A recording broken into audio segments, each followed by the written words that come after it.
Hi everyone! Wow, another month has ended. How exciting!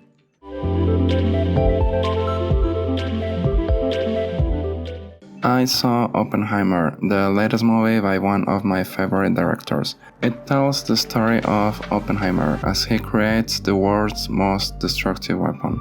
I knew some of the story of that time period about the Manhattan Project and how it culminated in Hiroshima and Nagasaki.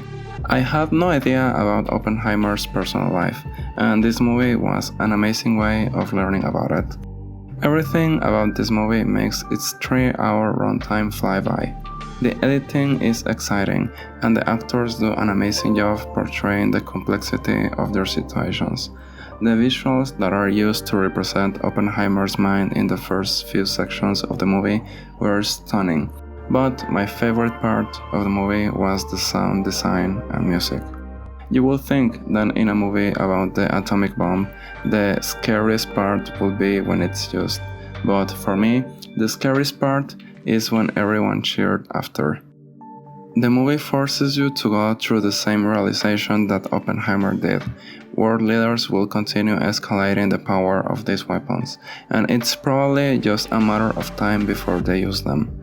I've seen a few people saying that the movie glorifies Oppenheimer, and I couldn't disagree more. Even when looking at his story through his perspective, it's near impossible to come out of it thinking that he was the hero or some kind of role model. I feel the movie is not supposed to give a clear judgment of him. At the start, it's hard to disagree with his decision to help creating the bomb, because it's either Hitler or us. But once the bomb exists and the war is over, every country can practically decide to end the war with a single attack. I see Oppenheimer as a great biography of the man behind the bomb, but for me it's also a horror movie where the ending is the real world and the scariest part is yet to come.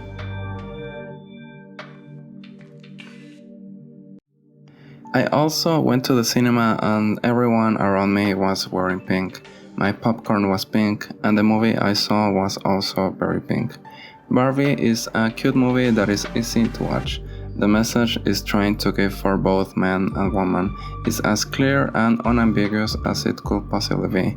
I usually would say that as a negative thing, but with a movie that is practically guaranteed to be seen by every single girl in the world, I think it's good that the message is as clear as it was. The success it's having makes me hopeful for more movies with a similar spirit.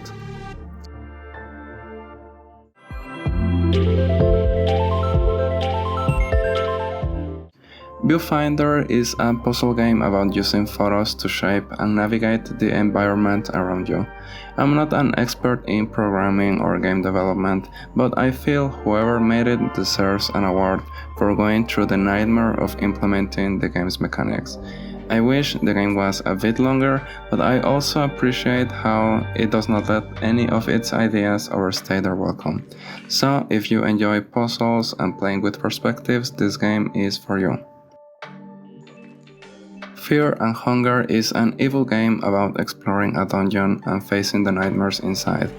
The game's mechanics are not explained to you, the combat is completely unfair, and sometimes even when you want to save your progress, the game is like, throw a coin and then it kills you.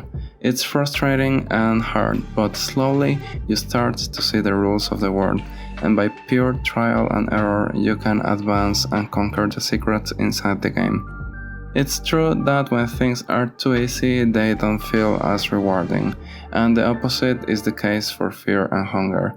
Each discovery and each victory feels infinitely exciting because it took a ridiculous amount of effort to reach. Before you play it though, I will recommend looking at the content warnings, because the game is not light on really awful things.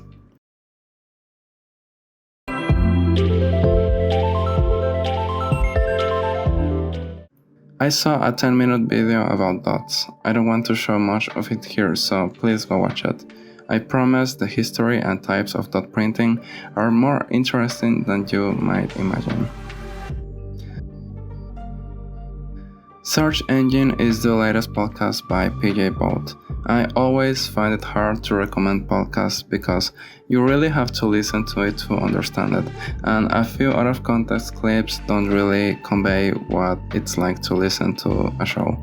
The best description I can give is that PJ Boat answers the questions you randomly get in the middle of the night that you have to know the answer to before being able to go to sleep again. It's like having your very own search engine. Wow, that's the name of the show. Yes, you should go listen to it. And yeah, those will be my favorite things of the month. I have surprisingly a lot of covers coming soon, so look forward to them. Take care, bye.